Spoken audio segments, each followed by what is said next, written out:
And maraming salamat po sa Game Line fan.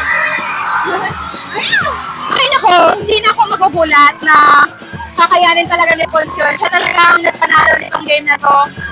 The best talaga si Pons. But, alam naman namin kung ano yung kakayahan niya sa nakakaya niya gawin para sa team namin. And syempre kami, kailangan talaga din namin gawin yung part namin para matulungan siya. Sobrang happy, pero hindi pa kami dapat mag-relax. Meron pa kami game 3.